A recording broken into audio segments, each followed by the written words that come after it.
a professora Redvan, professora do 5º ano, isto mesmo, né? Quem aí lembra de mim? Isso mesmo, agora, hoje é quinta-feira, né? Aula de artes. E nós estamos o quê? Estudando um assunto novo, né? Nós estamos estudando sobre o que? Teatro, isso mesmo. Na aula passada, nós falamos um pouco sobre o que? Dramaturgia, né? Nós também falamos sobre um pouco sobre a origem, sobre a definição, sobre os gêneros, né? Teatrais. Hoje, além de nós relembrarmos um pouco sobre o que é dramaturgia, né? Nós vamos fazer também uma atividade, tá bom? Então,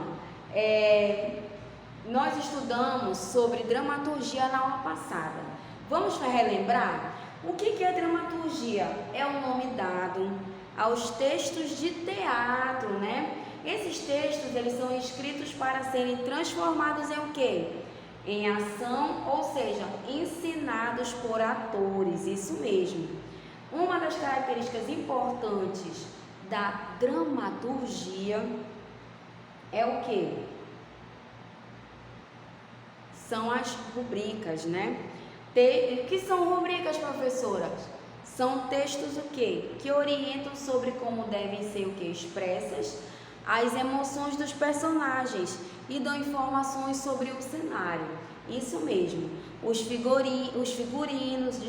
Figurinos e o que é pretendido em cada cena e fala. Outra marca forte dos textos dramatúrgicos são os diálogos dos personagens, ou seja, as falas. Então, a dramaturgia ela é realizada dessa forma. Existe uma pessoa responsável por fazer o quê? As rubricas. As rubricas são o quê? São as falas, né? São todas aquelas partes da história, do teatro, da peça, do filme, da novela, especificamente do que for realizado. Porque nós temos várias formas de se fazer teatro. Nós podemos fazer o quê? Nós temos vários gêneros teatrais. Nós temos o quê? Peças, musicais, novelas, filmes, né? Existem variadas formas, maneiras e gêneros teatrais.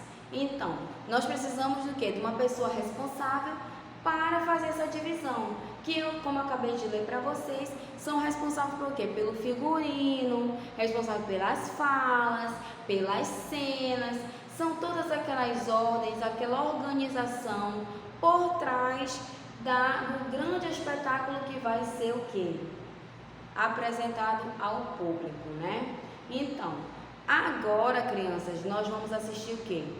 Um breve vídeo, né? Só para nós relembrarmos um pouco sobre a nossa aula passada, né? O que nós falamos, o que nós estudamos, falamos um pouco sobre o conceito, falamos um pouco sobre a definição, sobre os gêneros teatrais. Então, crianças, nós vamos assistir um breve vídeo e já nós estamos de volta, ok? De dramaturgia, a gente já sabe que dramaturgia está dentro de gêneros literários, tem o nome de gênero dramático. E o que é preciso exatamente para a gente poder fazer dramaturgia? Quem quiser ser dramaturgo tem que gostar de escrever, de ler muito, porque a leitura vai alimentar o seu repertório, vai alimentar sobre assuntos, vai alimentar sobre conhecimentos de novas palavras. Então, ler é muito importante. Eu preciso também ter um mínimo de conhecimento sobre a forma da escrita dramatúrgica e do universo teatral. Esse gênero foi criado lá na Grécia Antiga, que é um texto para encenar, cuja palavra principal é a ação. Aliás, drama em grego significa ação. Dramaturgia é o ofício que requer técnica e habilidades específicas de elaborar um texto, cujo objetivo é transportá-lo para o palco, para ser encenado, em diálogos ou em monólogo. Mas só serve para o teatro a dramaturgia? Será? Não, ela está presente em toda a obra escrita para as artes cênicas, ou seja, em roteiros cinematográficos, em telenovelas, que a gente chama de teledramaturgias, em sitcoms, que são programas de comédia televisivos bem famosos nos Estados Unidos, ou em minisséries, ou seja, qualquer arte que requer ator e atriz. Quem se dedica a essa tarefa é o dramaturgo, que não é regulamentado oficialmente como uma profissão por não ter uma formação acadêmica específica para essa função. Ou seja, a maioria dos dramaturgos ou são formados em letras, ou em jornalismo, ou em alguma área do teatro, como atuação, direção, etc. Ou simplesmente por intuição, por dom, por conseguir transportar para o papel, em diálogos, o que se quer mostrar do mundo para o mundo, e sendo assim, essa pessoa pode atuar em todos os gêneros da escrita. Ela pode escrever comédia, tragédia, drama histórico, melodrama, farsa, até teatro musical ou fazendo adaptações de obras que já existem. Existem alguns elementos que devem conter na estrutura deste texto dramático. Eu tenho que ter um protagonista, que é o personagem central da ação. Eu tenho que ter um antagonista, que é um personagem que se opõe ao protagonista. Outros personagens relacionados ao protagonista e ao antagonista. Eu posso ter um narrador, um coro. Um coro seria um conjunto de atores que comentam as ações ao longo da peça, que podem representar um povo, um grupo. Vejam bem, esse protagonista e esse antagonista não significa apenas duas pessoas, um e um. Exemplo de Romeu e Julieta, eu tenho dois protagonistas e dois antagonistas. Os protagonistas seriam Romeu e a Julieta e os antagonistas seriam as duas famílias. Então percebam que eu tenho protagonistas, pessoas individuais, e tenho antagonistas, grupos. Então isso pode variar muito, tá? Isso pode depender muito da estrutura que está se escrevendo. Esses outros personagens também não têm um número fixo. Eu posso ter uma peça teatral com 2 personagens, 3, 10, 20, 50, ou posso ter com um só, que seria um monólogo. Eu posso ter narrador ou não, e coro ou não.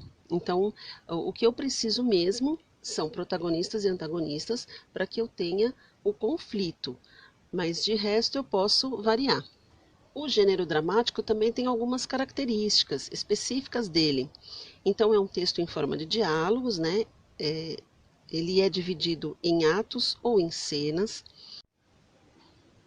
Ele tem rubrica, ele tem que ter uma sequência de ação com começo, meio e fim, isso é super importante. O cerne da ação é o conflito, que eu acabei de comentar, que a gente vai falar um pouquinho mais logo à frente. E toda a ação em cena depende do conflito e da maneira como os diferentes personagens agem para atingir os seus diferentes objetivos. Isso é importantíssimo, porque eu vou mostrar quem são esses personagens, o que eles sentem e o que eles fazem para atingir os objetivos deles através das falas, através dos diálogos. É isso que difere toda a escrita dramatúrgica de qualquer outra escrita, certo? Outra coisa também, esses diálogos, eles podem ser de um ator com outro, né, de um personagem com outro, ele pode ser de um personagem com a plateia, ele pode ser dele com ele mesmo, se for um monólogo. Não necessariamente eu preciso ter duas pessoas em cena para escrever um texto dramático. Essa divisão de atos e cenas também é bem... Eu posso ter um texto dividido em atos ou não. Em cenas, sim. Se tiver muitos diálogos, muitos personagens. Mas se for um monólogo, talvez não. Talvez eu, dramaturgo, escreva um monólogo direto.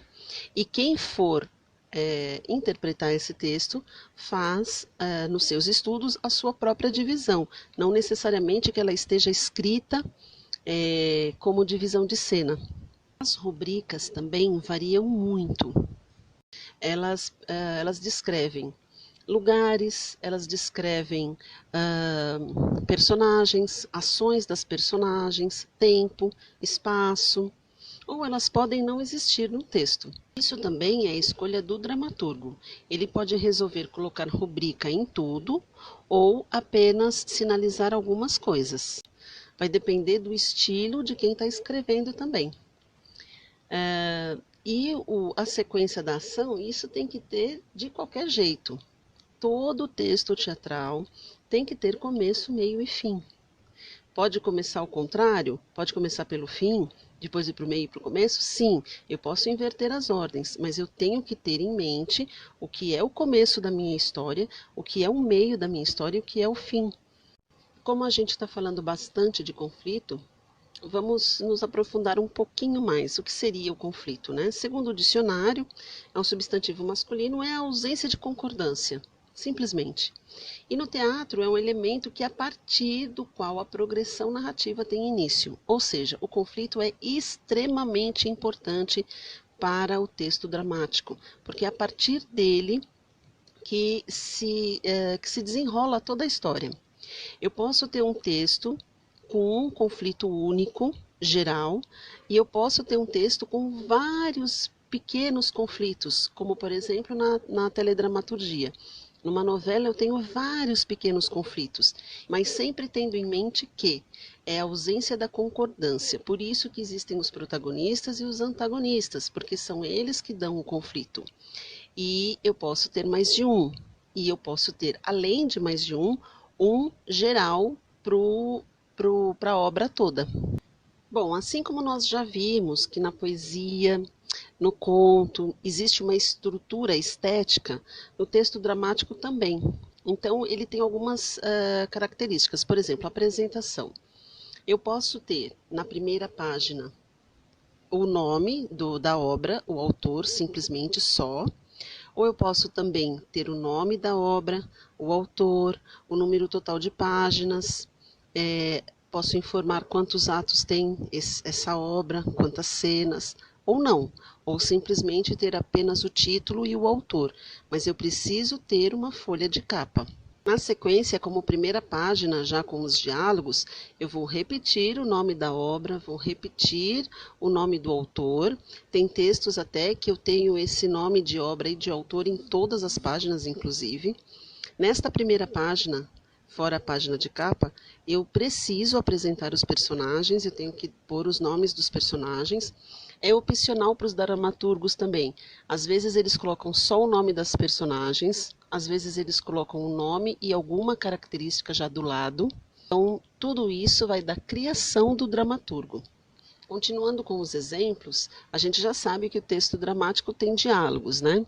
Então, exemplificando aqui, eu tenho uma cena intitulada Cena 3. No quarto, a menina está deitada, meio descoberta. A mãe entra e a ajeita para dormir. Então, eu tenho ali filha, a fala da filha, e mãe, a fala da mãe, e eu vou seguindo. Filha, mãe, filha, mãe, filha, mãe. Eu sempre tenho que colocar quem está falando, travessão e a fala. A estética do texto para descrever essas personagens também, como eu tinha dito, né, naquele exemplo de capa, eu tinha dois nomes, né, de personagens, Isadora e Maria Clara. Aqui eu tenho filha e mãe, né? E eu posso colocar em letra maiúscula, em negrito, enfim, a estética é bem livre do dramaturgo mesmo. Aqui eu tenho uma outra cena intitulada Cena 11. Então, tudo que está em vermelho são as rubricas. De um lado do palco, dois rapazes e do outro, duas moças, mesmos personagens da cena 8. Então, aqui o autor está dizendo aonde os atores estão, quem são eles e identificando eles de uma cena anterior. Então percebam que aqui indicam não só aonde o ator está, no palco mesmo, como os ambientes, que ele diz na praça, e também as ações, quando ele diz assim, ambos olham para o céu e percebem a chuva. Clara abre seu guarda-chuva e convida-o. Ele sorri e aceita. Ele está indicando ações dos personagens, ações para serem seguidas pelos atores. Normalmente, os dramaturgos que colocam rubricas para indicar ações dos personagens muito detalhadas, geralmente são diretores de teatro ou já foram ou são atores também, porque eles têm na cabeça como eles gostariam que fosse encenado. Então, eles indicam absolutamente tudo. Isso não significa que quem for dirigir não possa mudar. E por fim, vamos entender um pouquinho mais o que seriam esses atos ou essas cenas. Os atos são como grandes blocos que dividem grandes momentos do espetáculo. Então, por exemplo, se eu for comparar com uma minissérie, por exemplo, os atos seriam equivalentes às temporadas. Então, eu tenho temporada 1, temporada 2, temporada 3, todas estão ligadas, né? Normalmente, no teatro, quando está dividido em ato, eu tenho uma pausa entre um ato e outro. A visão das cenas, elas podem ser divididas por várias maneiras. Elas podem ser divididas por entradas e saídas de personagens, por mudanças de assunto, mudanças de ambiente. Agora que a gente já sabe mais sobre toda a estrutura de um texto dramático, a gente vai falar um pouquinho e conhecer um pouquinho sobre alguns dramaturgos ao longo da história. Então aqui vocês têm da esquerda para a direita, de cima para baixo, vocês estão vendo o Sófocles, Eurípides, Ésquilo, Plauto, Menandro e Aristófanes. Depois eu vou dar uma passadinha aqui pelo teatro mundial, porque não tem como falar de dramaturgia sem falar dos grandes dramaturgos. Eu tenho Shakespeare, que foi inglês, que viveu entre 1564 e 1616. Molière, francês, 1622 a 1673.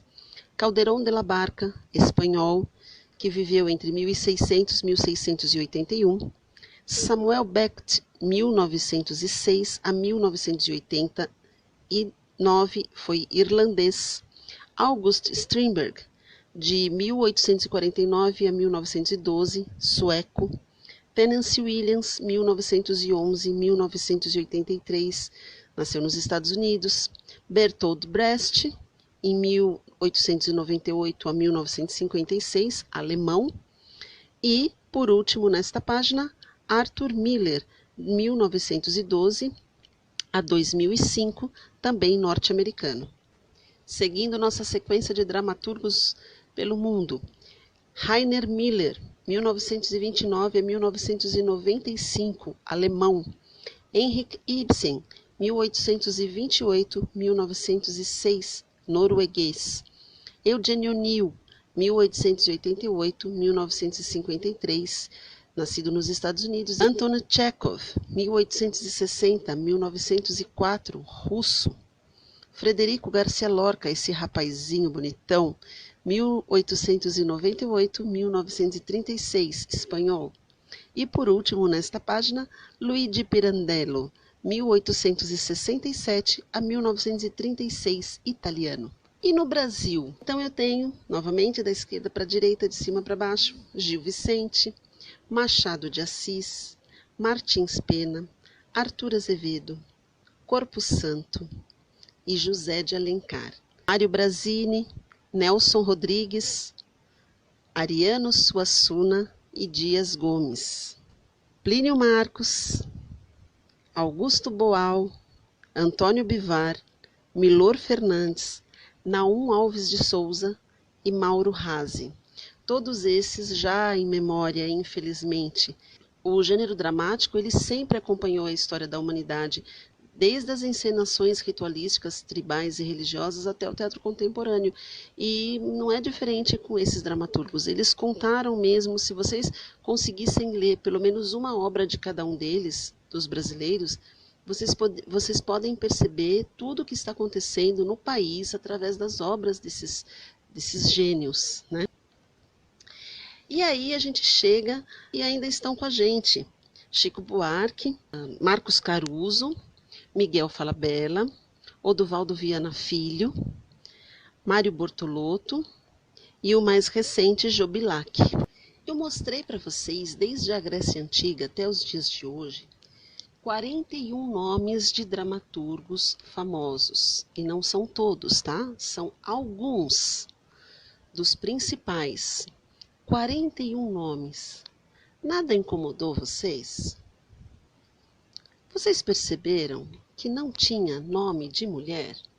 Pois é, a primeira dramaturga mulher foi a Maria Angélica Ribeiro, que viveu entre 1829 a 1880.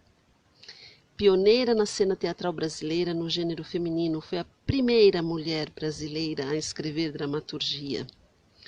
E, mais recente, Lúcia Benedetti, ela foi contista, escritora de literatura infantil, romancista, teatróloga, cronista e tradutora brasileira. Ela escreveu, além de teatro adulto, também teatro infantil. Ela ganhou 4 prêmios, 1 com conto pela Academia Brasileira de Letras e 3 prêmios com peças teatrais infantil. Mas vamos combinar que no meio de 41 nomes masculinos, será que não existiam dramaturgas mulheres? Ou será que existiam e elas não tinham espaço? Tá aí uma pesquisa para vocês fazerem. E aí a gente chega nos contemporâneos, nos dramaturgos contemporâneos do Brasil. Começo a ter 4 nomezinhos de mulher, mas também ainda é minoria. E mais recentemente, Leonarda Gluck e Ave Terrena, que são trans e dramaturgas. Bom, para encerrando o nosso encontro, fica aí uma sugestão de atividade, além da que eu sugeri ali atrás, sobre a pesquisa de mulheres na dramaturgia e também sobre negros na dramaturgia, porque também, não sei se vocês perceberam, só Machado de Assis e Jobilac que foi citado. Então fica aí uma dica de pesquisa para vocês, mulheres dramaturgas e negros e negras, ok? Sugestão de atividade, a gente falou sobre algumas características, mas a gente não demonstrou o conflito. Então eu tenho aqui uma cena 3, que é da mãe e da filha, e eu gostaria que vocês lessem e me dissessem qual é o conflito dessa cena, aonde está o conflito ou os conflitos. E aí vocês podem me passar, acessando a descrição desse vídeo, em contato comigo, para acompanhar as postagens da equipe Leste 1, para acompanhar toda a publicação da edição 2020 do Vocacional, para se aprofundar nas pesquisas. Lá vão ter vários links, tá? Sobre esses autores que eu falei, sobre esses dramaturgos. Então fica aí essa dica também, para que você leia bastante e entre nesse universo. E bom trabalho. Até o próximo encontro. O processo de desenvolvimento da dramaturgia acaba passando pelos gregos através das tragédias e das comédias do século V.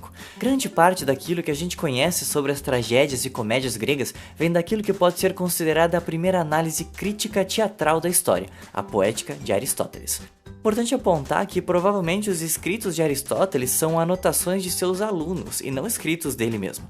É como se tudo aquilo que o seu professor na escola ou faculdade te ensinasse fosse lembrado apenas por aquilo que você anotou das aulas. Então, bom, sempre bom anotar as coisas. Aristóteles se propôs na Poética a analisar as estruturas da produção grega para entender o seu funcionamento, o alcance e o impacto no público e o que motivaria esse impacto. No meio dessa análise, ele define a estrutura de início, meio e fim, que é utilizada até hoje, com conflito e resolução de conflito, de forma que a obra se conclua nela mesma e exerça o objetivo purificador que ele vai chamar de catarse, que normalmente acontece no clímax ou ápice da encenação. Essa sequência de 3 atos e a conclusão da obra dentro dela mesma definiu grande parte da produção narrativa e dramatúrgica do nosso tempo, principalmente do Ocidente, e ainda hoje é a fórmula mais apropriada e utilizada nas construções narrativas, principalmente no cinema. Os dramaturgos gregos cujas obras sobreviveram nos tempos de hoje e que são possíveis de se encontrar são Sófocles, Ésquilo, Eurípides e Aristófanes, além dos escritos filosóficos de Platão e Aristóteles. Passado o período grego, o nosso próximo ponto de interesse vai se dar a partir do século XV, através da comédia dell'arte, onde trupes itinerantes de teatro viajavam pela Europa e pediam autorização para se apresentarem na praça das cidades, em um normalmente pequeno palco improvisado. A parte dramatúrgica que nos interessa na comédia dell'arte é o seu texto não escrito. Toda a estrutura dramatúrgica se desenvolvia a partir de personagens recorrentes, como Arlequino, Brighella, Colombina, Dottore, Pulcinella, Pantalone, entre outros, em enredos simplificados que permitiam uma total liberdade de improviso, e por isso que uma mesma história poderia se desenvolver de diferentes formas a cada apresentação. Era, de fato, uma dramaturgia do improviso. Ou seja, colocando em contraponto, nas tragédias gregas gregas havia um texto muito bem estruturado e escrito a ser seguido, enquanto na comédia dell'arte havia apenas uma linha narrativa básica que conectava a história, enquanto as personagens brilhavam em suas graças cômicas, muitas vezes com o elenco improvisando comentários sobre a atualidade, sendo uma encenação que se atualizava constantemente, de acordo com os acontecimentos da época. Um grande autor que foi fortemente influenciado e que escreveu dramaturgias inspiradas na comédia dell'arte foi Molière, que partiu das estruturas simples para desenvolver uma dramaturgia cômica, satírica, irônica e com altas doses de crítica social em seus textos de forma mais profunda e complexa. Ele também era ator em seus espetáculos e, apesar de terem um texto mais elaborado, ainda contavam com altas doses de improviso circunstancial e de sacadas que se atualizavam também com os eventos de sua época. Muito influenciado pelas tragédias gregas e pela comédia dell'arte, vamos chegar naquele que ainda hoje é considerado um dos maiores dramaturgos da história conhecido, William Shakespeare. Como suas peças eram apresentadas em teatros populares, Shakespeare escrevia para todos. Por isso, suas peças, mesmo as dramáticas, acabam tendo núcleos ou alívios cômicos no meio do caminho, ao mesmo tempo em que as comédias sempre trazem algum elemento dramático em sua história. E isso era possível pois Shakespeare era um escritor muito versátil, podendo transitar entre diversas possibilidades.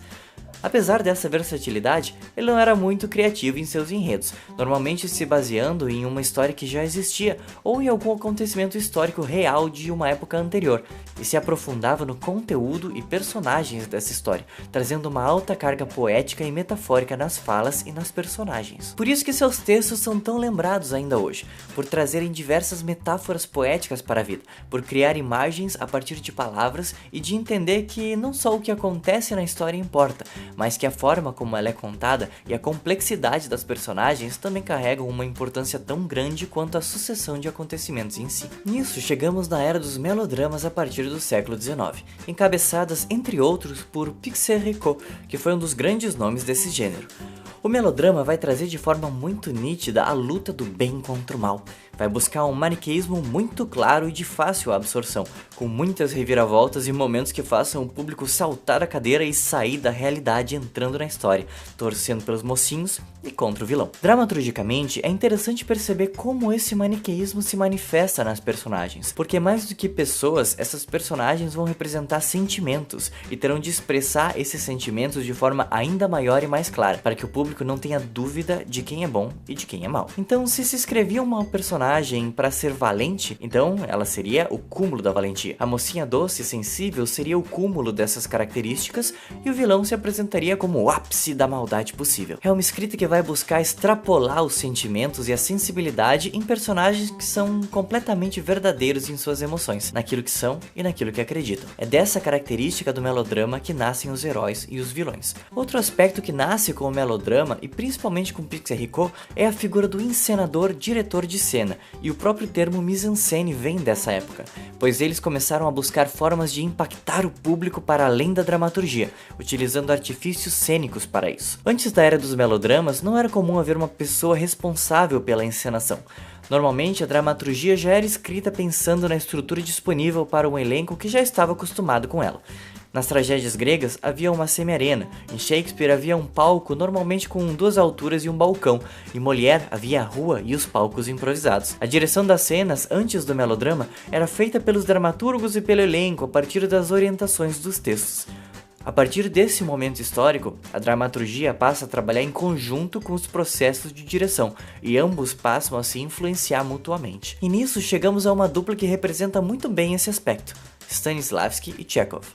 É a partir do século XIX que Konstantin Stanislavski busca uma forma de fazer um teatro que se assemelhe mais à vida cotidiana, que possa fazer o público sentir como se olhasse a vida acontecer à sua frente.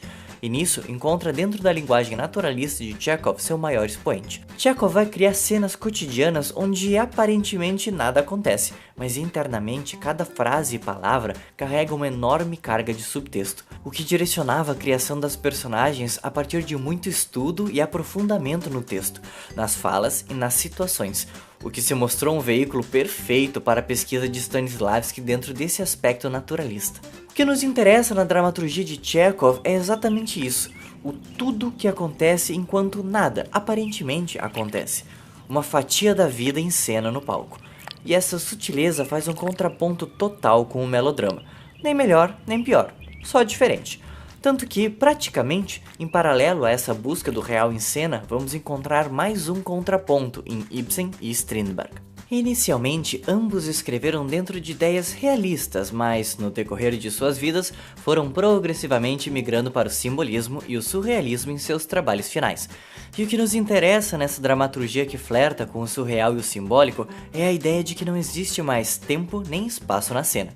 Existe uma suspensão do tempo cronológico consciente e proposital, nos levando para universos extremamente poéticos e oníricos, em universos de sonhos e de fragmentação temporal e espacial. Em Ibsen podemos buscar esses elementos em Peer Gynt, enquanto em Strindberg podemos ver nitidamente esses aspectos numa peça chamada O Sonho, que tem inclusive um filme dirigido por Ingmar Bergman baseado nesse texto, que demonstra bem essa linguagem não realista, esse aceitar que o teatro é uma representação e não a vida em si, e usar isso como uma potência cênica a ser explorada. Ainda próximo a esse período, a gente vai encontrar outro diretor dramaturgo que vai buscar um caminho ainda diferente dos anteriores, que é Bertolt Brecht. Ele vai buscar um teatro que vá além da representação da realidade de forma natural e também da abordagem simbólica não realista. As cenas não vão necessariamente seguir uma ordem dramática, mas vão seguir uma conexão de sentido, em busca de movimentar intelectivamente o público. Brecht vai dizer que a arte não é um espelho para refletir a realidade, mas um martelo para moldá-la. E nisso a gente percebe a intenção de criar peças que não servissem como um escape momentâneo para o público, mas que os instigasse a refletir e a desenvolver um pensamento crítico acerca da realidade. Para isso, ele vai usar como artifício dramatúrgico a fragmentação do texto, a conexão entre diferentes cenas, a quebra de ritmo narrativo, a utilização de música e poesia para tirar o aspecto dramático da cena e entrar nesse espaço conhecido como épico, onde há um contato direto com o público, uma quebra da quarta parede, um personagem falando de si mesmo na terceira pessoa, narrando a si mesmo e diversos outros artifícios que quebrem a ilusão do teatro e criem um convite a participar intelectualmente da cena, sem se deixar levar por ela de forma dramática e emotiva. O público não é mais apenas um observador, mas passa a ser parte daquilo que observa, quando reconhece a realidade grotesca das situações. Tem uma frase que eu gosto bastante que é: a obra é pretexto para o debate. E isso se encaixa perfeitamente numa dramaturgia que busque isso, fazer pensar, fazer com que a peça e seus temas sigam junto do público para casa. Claro que isso é algo mais fácil de falar do que de fazer, mas a gente tenta. Ainda nessa fuga do real, agora entrando no século XX, vamos ter aquilo que ficou conhecido como o teatro do absurdo, tendo como fortes expoentes Samuel Beckett e Eugênio Ionesco. Nessa vertente absurda, não há história, não há sentido, e tudo pode acontecer. Pois, se a vida não faz sentido, muito menos o teatro deveria fazer. Os diálogos podem ser simplistas, complexos, variar entre isso ou parecer linguagens de bebê, não importa. Pode ser engraçado, pode não ser engraçado, mas é fundamentalmente existencialista, numa tentativa de traduzir o absurdo que é estar vivo e talvez conseguir conviver melhor com a incerteza do viver. Dramaturgicamente nos interessa a liberdade de linguagem, de impactos e de alternância de sensações que algo assim tão livre, randômico ou aleatório pode nos trazer criativamente. É como estar num brainstorm com vários de você jogando ideias na mesa enlouquecidamente, e no final você escolhe todas elas. Nós ainda teríamos muitas vanguardas para abordar, como o expressionismo, metateatro, a comédia. Agora que nós já assistimos nosso breve vídeo, nós vamos o quê? Pegar o nosso livro Mais Cores, este aqui, ó, de artes, né? E vamos abrir na página 63. Na página 63 nós temos o quê? Uma atividade. Esta atividade aqui, ela está ligada à página 62, que foi a página que nós estudamos na aula passada. O que nós iremos fazer então, crianças? Na primeira questão, iremos circular no texto todas as rúbricas, né? Então, nós vamos pegar o texto que nós lemos na semana passada, que nós estudamos, e vamos circular as rúbricas, ok? Na segunda questão, quais são os personagens que fazem parte deste texto dramatúrgico? Toda essa atividade ela é voltada para o texto da página 62. Então, é o que? Leitura e interpretação. Vocês vão ler o texto para poder responder a atividade. Então, na segunda questão, acompanhe com a professora. quais são os personagens que fazem parte deste texto dramatúrgico. Aí vocês vão procurar lá no texto os personagens principais e vão colocar aqui na segunda questão. Na terceira questão, escolha um diálogo do texto, insira mais algumas rúbricas e registre-as abaixo. Vocês vão o quê? Escolher um diálogo que aconteceu no texto da página 62 e vocês vão o quê? Inserir algumas rúbricas e vão o quê? Registrá-las aqui abaixo, ok? Então, essa é a atividade da nossa página 63. Mas também nós temos o quê? Uma atividade na página 64, nesta página aqui. O que eu farei nesta página, professora? Questão número 4. Agora imagine o figurino dos personagens e desenhe no espaço a seguir. Aqui eu vou contar com a imaginação de vocês. Vocês vão ler o texto, vão imaginar o figurino que os personagens estão usando e vão passar para onde? Para o papel. Vão fazer o quê? Desenhar o personagem, um figurino bem bonito, bem colorido, de acordo com a imaginação de vocês. Vocês estão livres para realizar essa atividade da maneira que vocês mais desejarem, ok? Então, essa foi a nossa aula de hoje de artes, né? Falando sobre teatro. Eu espero que vocês tenham aproveitado bastante, que vocês tenham gostado, tá? Tirado as suas dúvidas. Qualquer coisa, vamos ler, vamos pesquisar sobre teatro, vamos aproveitar que estamos curiosos para saber o que mais existe de bom no teatro, né? Vamos falar sobre peças, sobre musicais, sobre ópera, sobre novelas, sobre filmes, tudo isso, tá? Então a professora Redman vai ficando por aqui, com muita saudade de vocês e um beijo enorme no coração. Que Deus abençoe todos vocês e a sua família e até a próxima aula. Beijos, crianças, até mais!